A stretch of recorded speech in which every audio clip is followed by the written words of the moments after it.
Damos gracias a Dios por este día especial. Damos gracias a Dios por los hijos en la fe que están en la casa. Amén. Saben que cuando usted es hijo, usted se puede ir y puede hasta radicarse en ciertos lugares, pero usted es de aquí, usted es de la casa. Yo, hace 33 años y pico que la pastora me llevó de mi casa.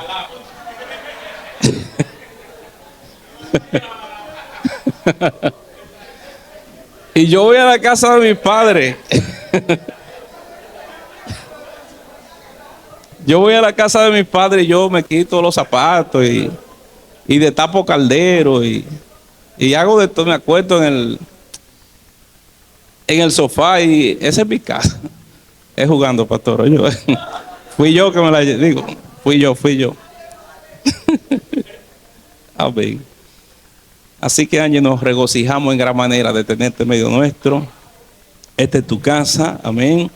Y damos gloria a Dios por tu vida.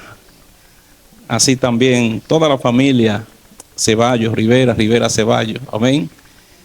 Esta es su casa. No importa que algunos vivan por allá y son de aquí. Y nos gozamos por los testimonios que escuchamos de las cosas grandes que están pasando en aquellos lugares. Amén. De cómo han podido ser de bendición a otros.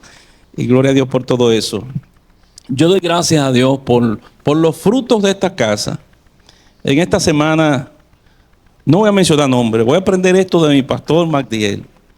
Pero me he llenado de dos experiencias así cortitas, ¿verdad? Yo sé que hay más, pero de dos buenas experiencias. En una, estuve en un lugar donde se estaba dando una consejería a un matrimonio.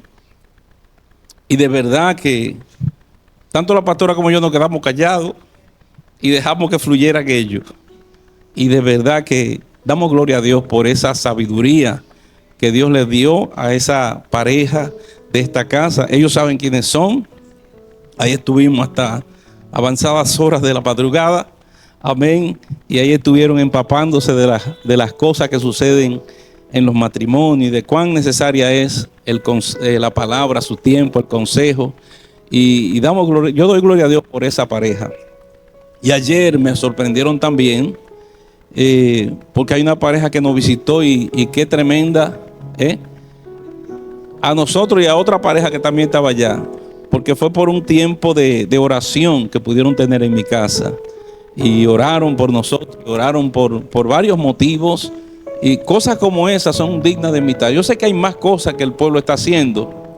Te exhorto a que vea qué Dios pone en tu corazón para hacer. Amén. A veces cosas pequeñas, cosas sencillas, que no hay que buscar presupuesto, ni hay que ir muy lejos. No, aquí mismo en la casa, en los diferentes hogares. Dios pone cosas en los corazones. Dios te va a dar la gracia y te va a dar la sabiduría. Amén, para hacerlo. Así que manos a la obra.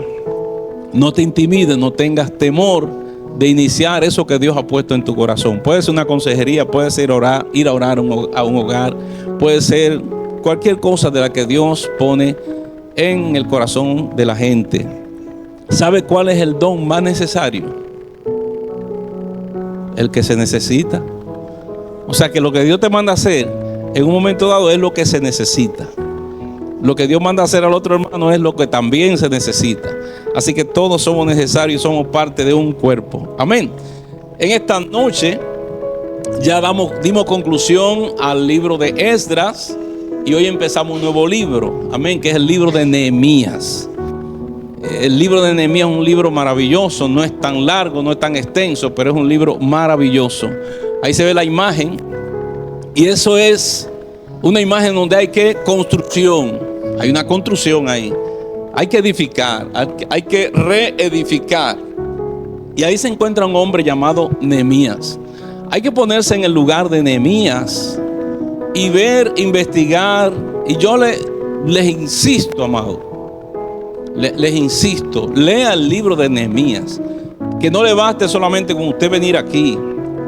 Y es bueno que también, cuando usted lea un personaje como Nehemías y como cualquier otro, usted pueda como introducirse en ese personaje y remontarse a aquel lugar para que usted pueda tener la vivencia. Anteriormente existían las telenovelas radiadas. No sé si usted en algún momento escuchó alguna telenovela que la daban por la radio, ¿verdad? Calimán. Aquí hay unos cuantos noveleros. Yo era novelero también. Y saben que esos narradores, cuando hacían esas historias, te dibujaban un paisaje y tú te remontabas como que tú estabas en el lugar. Te hacían, pastor, usted también. Usted como que se remontaba a ese lugar. Cuando usted lea Nehemías, remóntese a aquel lugar, a lo que pasaba en ese sitio, de cómo estaban los muros caídos. Venimos, amados, de los libros de Reyes y los libros de Crónicas. El pueblo de Israel había desobedecido y Dios envió a uno de sus siervos, y sus siervos no eran del pueblo de Dios. Uno de sus siervos fue Nabucodonosor, y por varias ocasiones Dios usó a Nabucodonosor para confrontar al pueblo de Israel, y la palabra de Dios estaba en aquel lugar a través de diferentes profetas. Dice que una de las primeras incursiones que hizo Nabucodonosor al pueblo de Israel no fue con la intención de llevárselo cautivo. Fue con la intención de sojuzgarlo, obviamente, sí, de imponer su imperio en aquel lugar, pero no de llevárselo. Pero en los últimos reinados, dos de los últimos reyes, creo que se llamaban Ezequías, Sedequías y Joacín, si mal no recuerdo entre ellos, realmente se rebelaron. Y dice que Nabucodonosor le puso impuestos y ellos no dieron impuestos y buscaron ayuda al rey de Egipto. Y cuando el rey de Egipto quiso ayudarlo, Nabucodonosor también tomó su ejército y empezó a llevarse gente. Primero se llevó lo más sabio, lo más inteligente, y después fue llevándose más personas, y dejó en aquellas ciudades solamente los más pobres del pueblo, la gente de menos, ¿verdad?, poder adquisitivo, de menos sabiduría, para que labraran la tierra y pudieran quedarse algunos en ese lugar. Y allí entonces, después de esto, las murallas fueron derribadas, fueron devastadas. La palabra que Dios había dado a través de Jeremías, de que el pueblo iba a ser llevado cautivo por 70 años, viene al pueblo, Dios le permite a Jeremías decirle esa palabra. Jeremías sufre muchísimo, lo echan hasta una cisterna porque esa no era la palabra que el pueblo quería escuchar. Hay veces que la palabra que escuchamos no es la que queremos escuchar otra cosa, pero lo que viene después del pecado y después de nuestra desobediencia es un castigo. Por eso la palabra de Dios vino al pueblo y le dijo: si ustedes no se sujetan a la ley de Dios, a la palabra de Dios, viene castigo. Y eso fue lo que llegó. Por 70 años, amado, el pueblo de Dios estuvo exiliado, estuvo desterrado en su mayoría. Y duraron 70 años cautivos. Cuando se cumplieron esos 70 años, entonces Dios levanta a Ciro. Hemos leído en el libro de Esdras todo lo que ha pasado entre Ciro, Artajerjes y Darío. Esos reyes que estuvieron ahí, estuvieron los profetas Ageo, tuvieron también el profeta Zacarías, si mal recuerdo, entre otros, que hablaron al pueblo y exhortaron para seguir entonces la obra que Dios había dicho que había de hacerse después de pasado esos 70 años. Dios ayuda a Zorobabel y también a Esdras, tanto a reedificar el templo y también el santuario. Esdras trae entonces la palabra, dice que era un escriba diligente, un escriba con sabiduría y con el amor a la palabra. Pasan, amado, muchos años más, conjuntamente entre Zorobabel y Esdras, algunos 70 y pico de años. Leemos esa historia y uno no entiende que lo que han pasado 2 meses, no, han pasado muchos años. Cualquier castigo debería de servir para corregir y enmendar cualquier cosa mala. Cuando usted castiga a un hijo, es para que se corrija. Pero qué decepción que cuando hay un castigo, entonces la gente muchas veces no reacciona y empieza a enmendar su actitud errada. Y eso es lo que pasa muchas veces en nuestras vidas, lo que pasó en el pueblo de Dios. Cuando yo leo estas historias, estudio estas historias, uno a veces se llena como de irritación, ¿verdad? Y como dice, pero ven acá, uno está leyendo, esto pasó hace miles de años, pero uno como que se irrita. Oye, pero qué gente tan terca.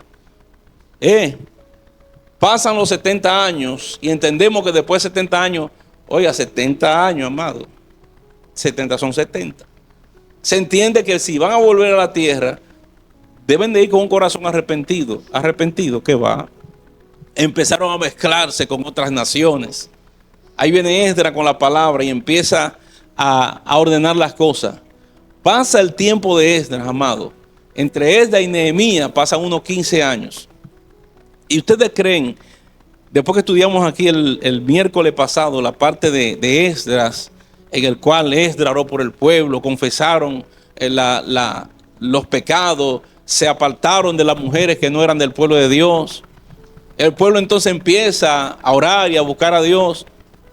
Pasa un tiempecito, ¿y qué ustedes creen? Que viene Nehemías y encuentra una nación compacta, unida, en el cual todo el mundo está buscando a Dios.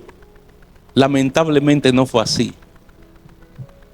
Lamentablemente, amado, ese pueblo que por varias ocasiones, por muchas ocasiones, pero en estas últimas ocasiones que hemos hablado de eso, ha mostrado un corazón arrepentido en el momento, pero al pasar los días, al pasar los años, el pueblo vuelve a decaer de nuevo. A veces uno dice, pero ¿cuál es el avance?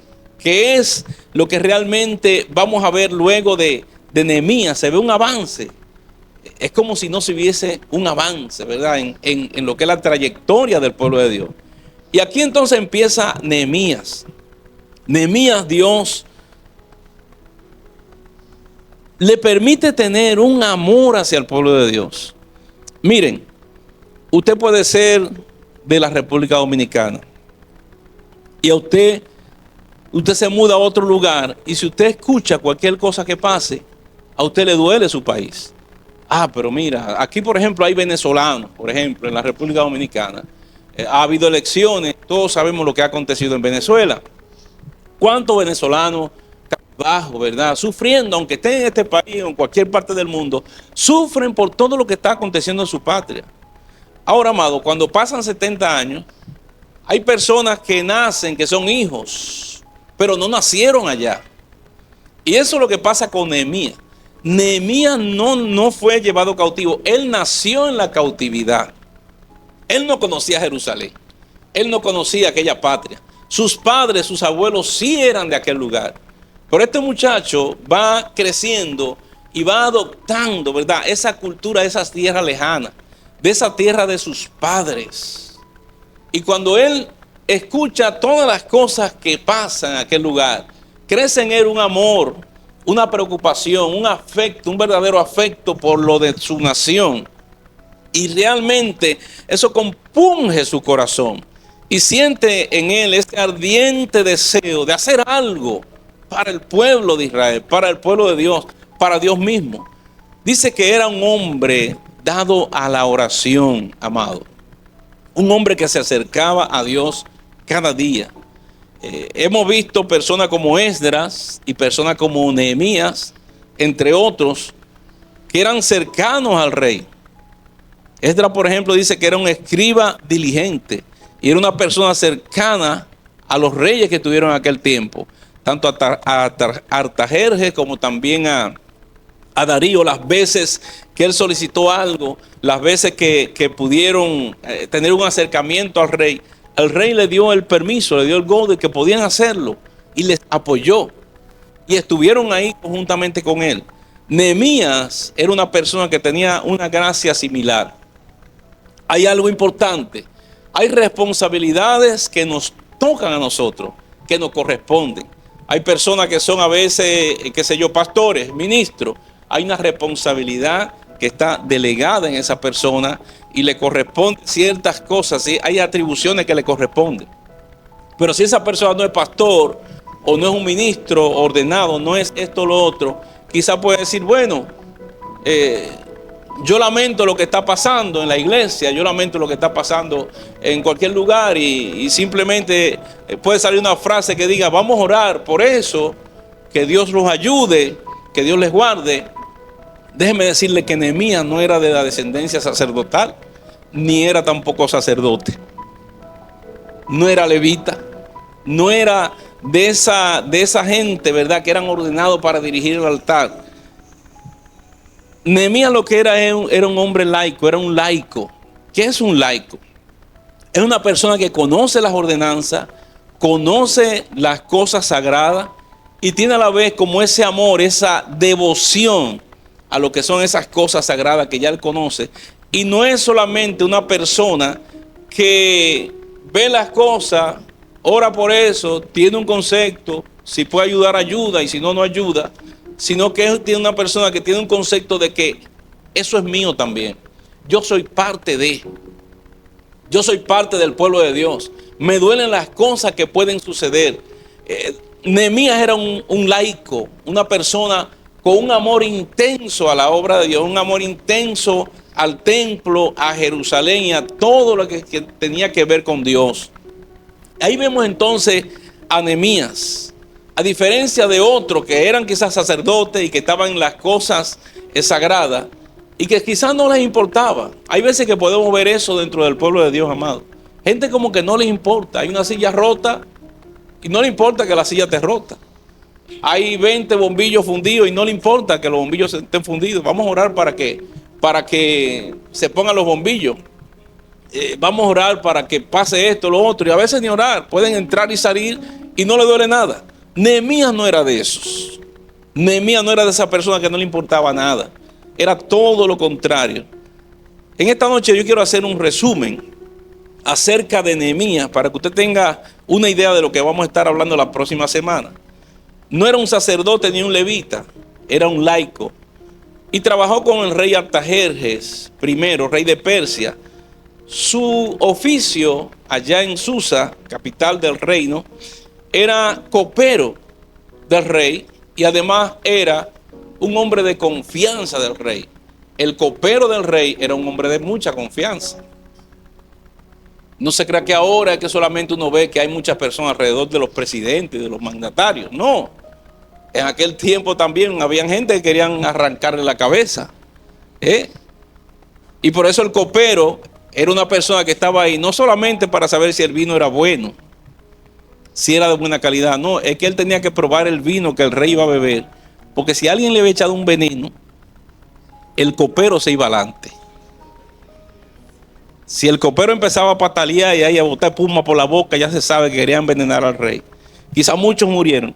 Y era una persona que tenía que estar cercano del rey, quizás escuchando las cosas del imperio, las cosas del gobierno. Tenía que ser una persona discreta, cercana al rey y que además, ¿verdad?, gozara de esa camaradería con el rey. Él, al suceder todo esto, amado, más adelante vamos a ver cómo él dejó su posición cómoda. No es lo mismo usted tener una posición de quinta, sexta o décima categoría en una apartada provincia de un país que usted estar cerca del rey. Si usted está cerca de un rey, de un presidente, usted va a estar bien. ¿Por qué? Porque él va a ver sus necesidades y muchas cosas se la va a hacer llegar y le va a satisfacer muchas de las cosas que usted pueda necesitar. Y él dejó una posición cómoda, a quien que tenga un trabajo en el Palacio Nacional, que tenga que ver al presidente todos los días. Señor presidente, ¿cómo está usted? ¿Cómo le amanece? Dime, mijo, ¿y qué te pasa? ¿Cómo está la familia? No, todo bien. El colegio no le he podido pagar, pero todo está bien. No tengo dónde vivir, pero todo está bien. Estoy pagando alquiler. Hay cosas de esas que muchas veces le van a llegar. ¿Por qué? Simplemente porque está cerca del presidente. Y este hombre tenía esa cercanía y esa confianza. Él dejó esa comodidad para dedicarse a las cosas que realmente había en su corazón, que era la ayuda al pueblo de Dios, que era su pueblo también. Tuvo que superar muchos desafíos internos y externos. Como hemos estudiado en las últimas semanas, amados, cuando hay desafío dentro del pueblo de Dios, no se crea que nada más es las cosas de afuera, no. Usted empieza a hacer algo para Dios y aún dentro de, usted va a encontrar oposiciones, va a encontrar gente del pueblo de Dios que se van a oponer a lo que usted quiere hacer. Amén. Y él decidió dejar su posición cómoda para hacer todas aquellas cosas. ¿Y qué era hacer aquellas cosas? Para reconstruir los muros de la ciudad de Dios. Era un excelente administrador de las cosas de Dios y también de la gente. Era una persona con una calidad humana tremenda. No solamente su deseo era reedificar muros, no. Hay veces que podemos tener un templo bonito, amado.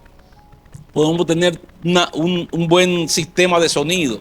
Podemos tener una música preciosa. Podemos tener muchas cosas. Pero ¿y la gente?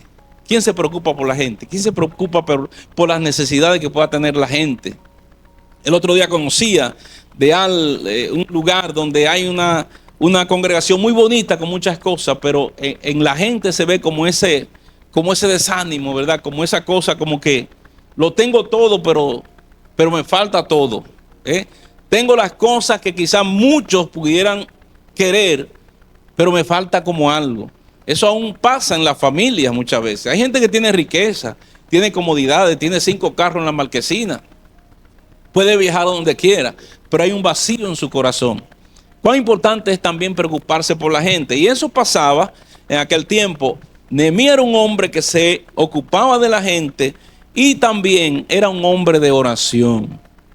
No era solamente ese deseo, no era solamente ese deseo de hacer las cosas, no, también él oraba y tenía esa comunión con Dios. Aquel himno yo siempre se lo menciono: Señor, ayúdame a mirar con tus ojos. Señor, yo quiero sentir con tu corazón. ¿Cómo se logra eso? ¿Cómo se puede ver con los ojos de Dios? ¿Cómo se puede sentir con el corazón de Dios? Usted estando cercano a Dios. Usted teniendo el conocimiento y el conocimiento del carácter de Dios, de lo que es Dios para con nosotros. Todo esto, amado, estaba en Nehemías. Nehemías era un hombre tremendo, un hombre muy especial, con todas estas cualidades y mucho más. Ojalá en este tiempo puedan haber muchos Nehemías en medio del pueblo de Dios. Gente que no sean indiferentes a las necesidades. Gente que no solamente porque hay una necesidad X, simplemente pasan por el lado, como que no pasa nada, como que no acontece nada y sigo por ahí.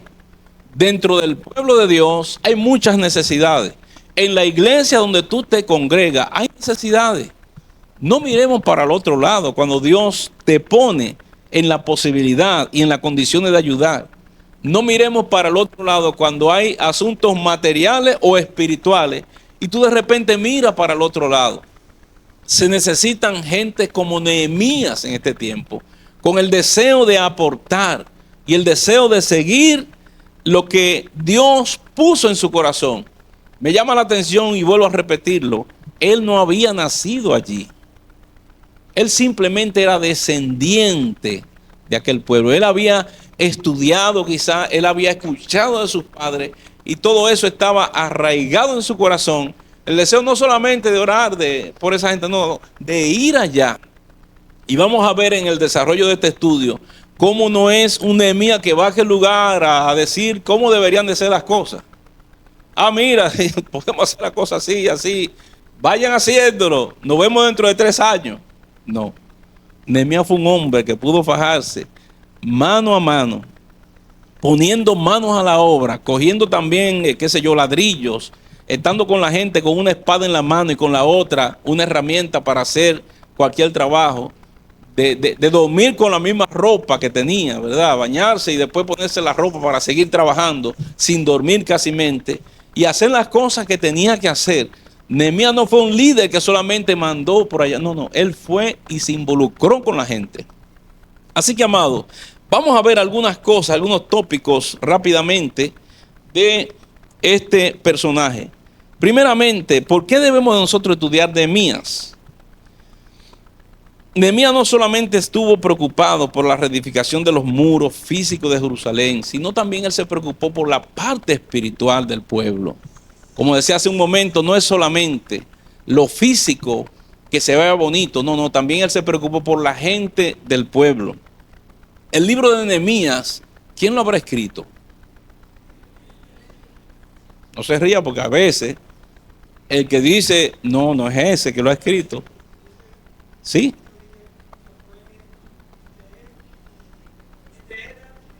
Amén.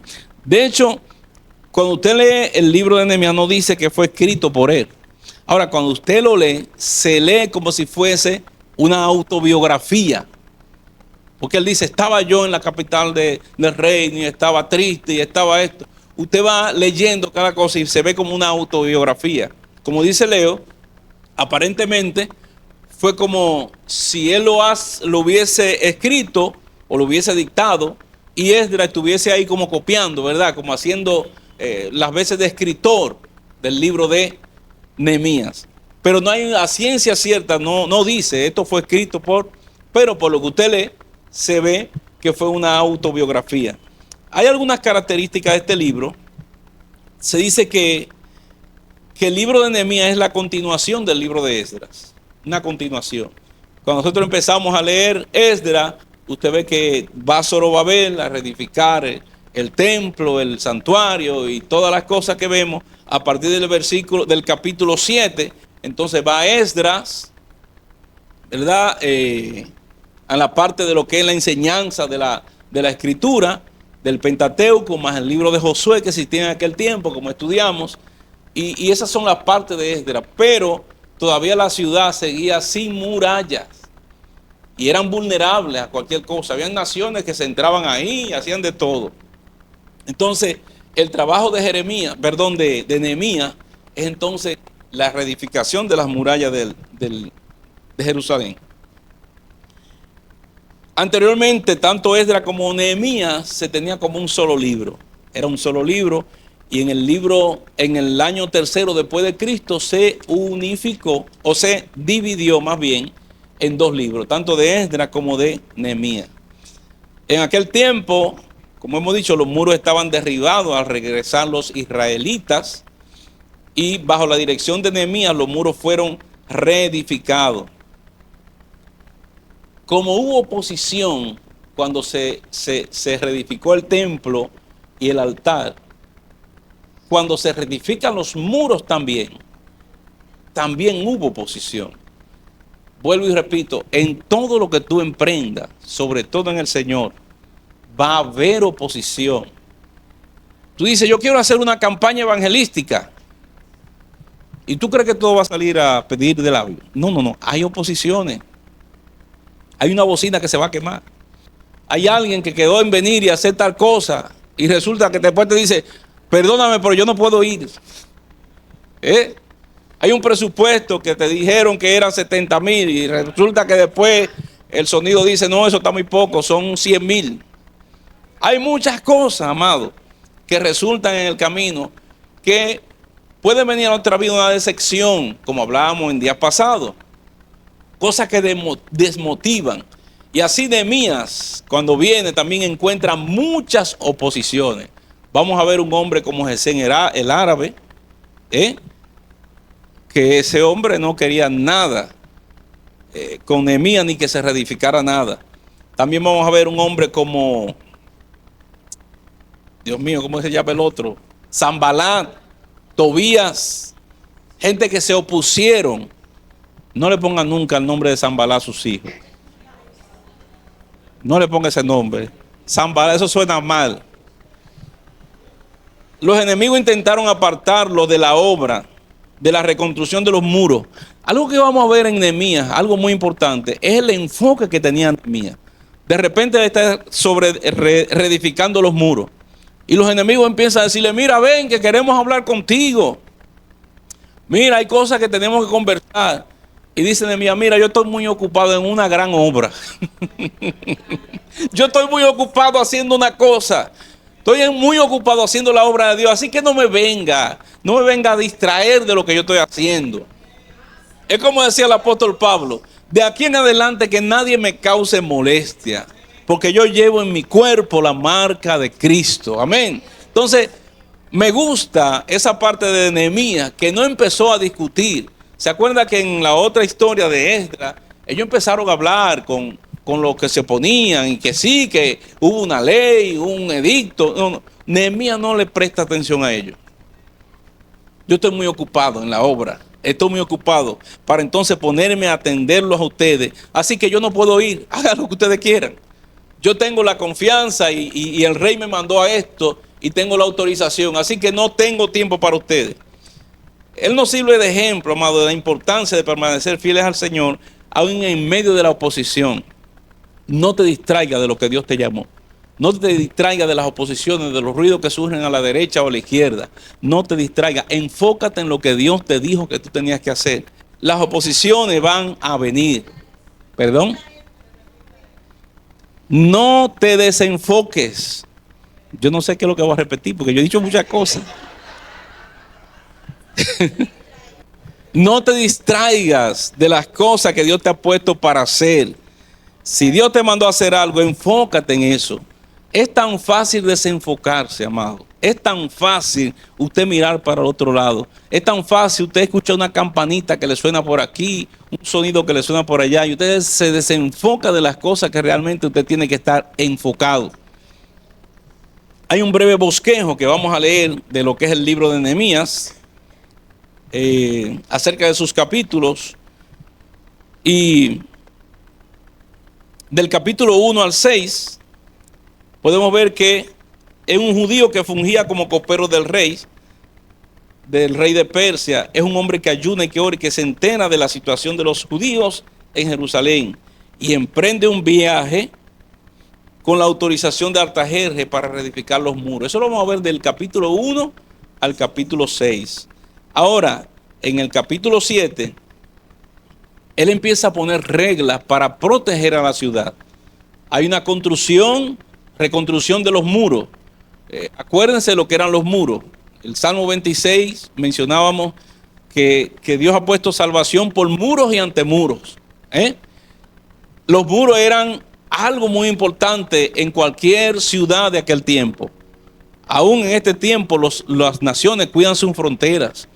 Hay lugares, potencias mundiales, que alguien envía, qué sé yo, un misil. Hay una batería de antimisiles que están en lugares estratégicos. Ya los muros no son físicos como usted lo veía antes, no. Pero en los muros de muchas ciudades, como Jerusalén y de esas ciudades hebreas y aún esas grandes potencias, si envían un misil, automáticamente hay una batería de antimisiles que se activa y protegen los cielos. Y hacen explotar en el aire muchas de esas cosas. O sea que las ciudades aún de este tiempo tienen sus defensas para protegerse. En aquel tiempo las ciudades tenían muros, ponían atalayas que vigilaran de lejos. Hoy hay radares, ¿verdad?, que chequean, que viene por ahí el enemigo, un objeto no desconocido, y se protegen. Pero anteriormente habían muros. Así que cuando no había muros, había una vulnerabilidad en Jerusalén y en todos los judíos que estaban en aquel lugar. Por eso esa mezcolanza que hubo, porque chin a chin se fueron introduciendo en naciones extranjeras y poco a poco se mezclaron uno con otro. Así que él empieza a poner linderos, ¿verdad?, y proteger la ciudad. Y también él verifica lo que es la expulsión de aquellas personas que no podían demostrar que eran del sacerdocio. Gente que se decían, yo soy levita, pero resulta que quizás no era levita nada. Habían descuidado su identidad y ya no se sabía de qué nación eran, si eran del pueblo de Dios o no lo eran. Así que cuando se acercaron, cuando él lo vio, él dijo, deja ver, tú eres José Pérez. Aquí no hay ningún José Pérez, ¿verdad? Ni ahí tampoco. Deja ver de dónde tú vienes, mijo. No, pero mira, tú no eres de la descendencia de ninguna de ninguno de los levitas que conocemos. Así que tú no puedes demostrar tu identidad, así que queda fuera. Él empezó a poner lindero. En los capítulos del 8 al 10, Esdras lee e interpreta la ley de Moisés. Esdras y Nehemías están juntos. Esas dos gentes están ahí. De hecho, usted no puede leer Esdras sin Nehemías ni Nehemías sin Esdras. Esas dos personas están ahí, eran contemporáneos. Y Esdras entonces interpreta la ley de Moisés. Los judíos oran, lloran, ayunan y confiesan sus pecados. Eso es de los capítulos 8 al 10. El pueblo otra vez se compromete a guardar el día de reposo, a pagar los diezmos, a guardar los mandamientos de Dios y a casarse solamente entre los israelitas. ¿Se acuerdan lo que había pasado con Esdras? Que ellos juraron y dijeron, ya no, vamos a mandar a las mujeres extranjeras afuera y con sus hijos. Volvieron a lo mismo, amado. Es tan fácil volver a caer en lo mismo. Cuando usted se desenfoca, cuando viene una sirena por aquí, le pita, le canta, algo del mundo que te dice por allá. Es tan fácil desenfocarse y enfriarse. Jóvenes y adultos, cuidémonos. ¿Qué escuchamos? ¿Qué quiere desenfocarnos? Podemos juzgar a este pueblo, Pero ese pueblo somos nosotros también, espiritualmente. Gente que Dios nos ha dado muchas oportunidades y a veces volvemos a lo mismo. Nos descarriamos de nuevo. Bregamos con una situación en la carne o en nosotros mismos y caemos. Nos levantamos y volvemos y caemos y volvemos y cometemos el mismo error una y otra vez. Eso es lo que hace el pueblo de Dios. Una enseñanza a nosotros, a nuestras vidas espirituales, de que tenemos que tener cuidado y no cometer los mismos errores que ellos cometieron. Los capítulos 11 al 12 es la culminación de la reedificación de los muros. Ya los muros fueron reedificados ahí. Luego entonces se dedican y hay un agradecimiento a Dios por haberle permitido reedificar los muros. Finalmente, en el capítulo 13, leemos que Nehemías sale de Jerusalén por varios años. ¿Y qué ustedes creen? Ya los muros fueron reedificados. La gente empieza otra vez a casarse entre ellos. La persona se leyó la ley de Moisés, etcétera, etcétera. Nehemías en un periodo, porque el rey, cuando él le dio el permiso para ir a Jerusalén, él le pregunta, ¿qué tiempo tú necesitas? ¿Qué tiempo tú vas a estar por allá? Nehemías sale con un compromiso de reedificar el muro o los muros en un tiempo, pero después de eso tiene que volver otra vez a Susa, a donde estaba el rey. Así que cuando él termina la obra, él sale de Jerusalén por varios años. ¿Y qué pasa con el pueblo? El pueblo vuelve a quebrantar otra vez los convenios. Otra vez el pueblo vuelve a apartarse y a descarriarse. ¿A usted le gustaría ser como ese pueblo? ¿Le gustaría ser así? Pues mire, a veces somos así. Si usted no quiere ser así, empieza a hacer cosas para no ser así. Y el hecho de que veamos personas como Esdras, veamos personas como Nehemías y como muchos otros más, significa que se puede, amado. Significa que se puede. ¿Cómo se puede? Amando a Dios. ¿Cómo se puede? Siendo sincero con Dios. ¿Cómo se puede? Reconociendo sus faltas y restituyendo en sí lo que hemos hecho mal. Cuando Esdras y Nehemías oran, no dicen, oye, pero Señor, yo te pido por esta gente. Esta gente sí son duras de corazón, duras de servir, rebeldes de corazón. No, ellos oraban, Señor, hemos pecado, te hemos fallado. Un hombre como Nehemías, que ni siquiera vivía ahí, ni siquiera estuvo por ahí nunca, oraba por él mismo y pedía perdón porque él también había fallado. Así era su corazón. Un hombre como Job oraba por sus hijos, por si acaso habían pecado. Ven cómo el corazón del hombre y de la mujer que quiere, que ama a Dios y que ama las cosas de Dios. Tenemos que hacer eso nosotros mismos. No podemos vivir al margen, no podemos vivir nosotros, ¿verdad?, alejados. Así que cuando todo esto acontece, esta gente vivían como por una motivación.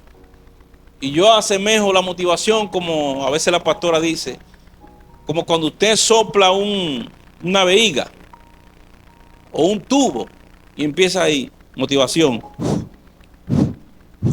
Pero ¿qué sucede? El tubo, la vejiga tiene un pichecito, un agujero.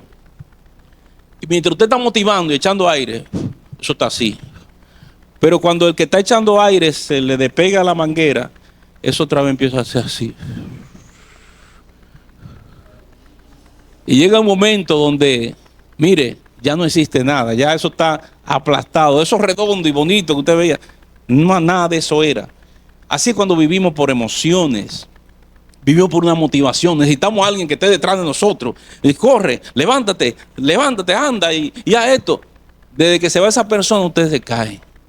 Ahora, cuando usted está conectado a Dios, cuando usted está conectado al Espíritu Santo, cuando usted está conectado a la palabra, usted no necesita una persona física que esté con usted. Es que Dios está en todas partes. El Rey de Reyes, Señor de Señores, el Espíritu Santo está contigo desde que te levantas hasta que te acuestas. Aún en los sueños, Él está ahí. Aún en las noches, dice que Él hace que tú sueñes con Él, te da palabra. En días pasados Dios, a mí, a la pastora, no nos permitió dormir por una situación que estaba pasando. ¿Y qué sabíamos nosotros lo que estaba pasando? Nada. Ignorantes, como simples mortales, ignorantes. Pero Dios no nos permitió que durmiéramos, sino que orásemos por situaciones. Y al otro día, cuando nos levantamos, ¿verdad? O no nos levantamos, si todo va bien, nos preparamos para un compromiso que teníamos, nos dimos cuenta por una llamada que había una situación muy seria en esa noche. ¿Quién hace eso? El Espíritu Santo de Dios. ¿Quién te guarda en las noches? ¿Quién te pone a orar por necesidades que tú ni sabes? Dice que el Espíritu Santo a través de ti habla misterio. Intercede con gemidos indecibles. Cuando tú estás con Dios, tú no vas a necesitar siempre una persona que esté detrás de ti para motivar. Hoy me siento triste, tienen que llamarte a alguien. Mañana yo no voy a la iglesia, tiene que llamarlo a alguien para saber qué pasó. Hoy no quiero levantar mi mano, hay que ponerle las manos en la cabeza y levantarle los brazos. Tiene 20 años en la iglesia, ya tú deberías levantarle los brazos a otro que es más nuevo. Amén. Hay muchas cosas que ya tú debes hacerlo por el tiempo, por todo lo que Dios ha dado a tu vida, por todo lo que Dios ha invertido en ti. Ya debe de ser maestro, como decía el apóstol Pablo.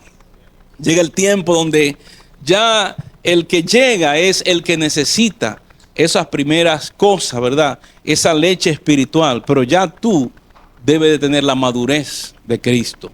Entonces, es importante, amado, que no seamos como este pueblo. Dice que las cosas que se escribieron, para nosotros no se escribieron.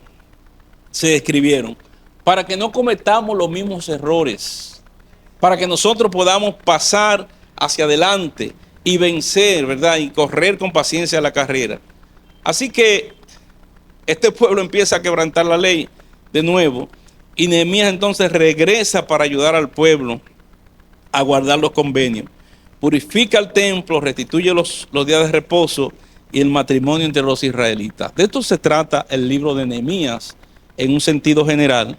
Yo espero que usted cada miércoles pueda estar aquí, pero que usted también estudie el libro de Nehemías, que usted lo lea, que usted se identifique con ese personaje, que usted sea un Nehemías de este tiempo, una persona que realmente le duelan las cosas de Dios, las cosas materiales y las cosas espirituales. A veces hay hermanos, amén, que están en una necesidad. ¿Por qué fulano tiene 3 semanas que no va a la iglesia? Usted ni sabe, usted entra y sale, usted no sabe. Al año usted se da cuenta que fulano se descarrió, ¿por qué usted no se da cuenta de eso? Preocúpese por el hermano que falta. Ah, pero la silla está rota. Y mira, el otro día se cayó una persona porque había una pata que estaba media floja. Quizá yo tengo 600 pesos aquí o 1000 pesos, no sé cuánto cuesta una silla y puedo comprar esa silla. El inodoro se le va el agua. Eso se resuelve con una, ¿cómo se llama esto? Una perita de esa, se resuelve con eso. Preocúpate por arreglar esa cosita. Sé parte del pueblo de Dios. Que te duelan las cosas de Dios, así como fue Nehemías. Ponte de pie en esta hora.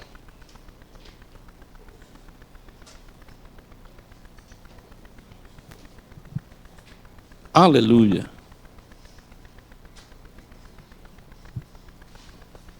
Damos gracias a Dios en esta noche por su palabra. Amén. Esto fue una introducción del libro de Nehemías. Hay una grande enseñanza en este libro. Yo sé que será de gran edificación para el pueblo de Dios. Iglesia como esta, que tenemos grandes anhelos en nuestros corazones, grandes proyectos, se necesitan muchos Nehemías. Amén. Si hasta ahora hemos alcanzado algunas cosas es porque Dios ha puesto Nehemías a nuestro lado. Amén. Pero aún necesitamos más Nehemías, porque no es solamente lo físico. No es una iglesia que haya mucha gente, no. Es que haya mucha gente, pero también mucha gente buscando a Dios. El deseo de nuestro como pastores no es que usted simplemente ocupe un espacio, sino que también usted aprenda a conocer a Dios. Pero que usted tenga la capacidad en un momento dado de enseñar a otros a conocer a Dios también. Nehemías fue un hombre como ese, no solamente la preocupación por la parte física, sino por la parte espiritual. Oremos al Padre y démosle gracias por su palabra y por su eterno amor para nuestras vidas. Señor, gracias te damos, Señor, oh Dios, por tus enseñanzas. Gracias por tu palabra dada. Gracias, Señor, por tu grande fidelidad para con nosotros. En esta noche agradecemos, Señor, lo que tú has llenado, Señor, en nuestros corazones. la palabra que hemos recibido, esa palabra que nos edifica. Ayúdanos a ser, Señor, perseverante. Ayúdanos a ser personas que pueda ver en todo momento esa parte espiritual. Ayúdanos, Señor, a poder reedificar nuestros propios muros. Concede, Padre amado, que podamos crecer a través de estas enseñanzas. Mira, Padre, cada semana que vamos a estar en este lugar, concede que pueda haber un crecimiento, que pueda haber, Señor, cambio, transformación, arrepentimiento. Que podamos cambiar ciertas actitudes, Señor, hacia el pueblo de Dios, hacia nuestros hermanos, hacia las necesidades que puedan haber. Que pueda haber un amor a tu palabra, Señor, una devoción a tu palabra, de afianzarnos, Señor, en tus caminos y no seguir ambivalentes, Señor, en dos aguas. Quita de nosotros, Señor, toda ambigüedad. Quita de nosotros, Padre amado, toda despreocupación, Padre, por las cosas espirituales. Concede que este pueblo pueda ser un pueblo fuerte y robusto, que pueda, Señor, alcanzar a otros también para Cristo. En tus manos ponemos, Señor, nuestras vidas y nuestros planes. Mira ahora que nos despedimos los unos de los otros. Guarda nuestra salida de este lugar. En el nombre de Jesús. Amén y amén. Dios le bendiga, mis amados. Dios les guarde. Saluda a su hermano y dígale que le ama. Amén.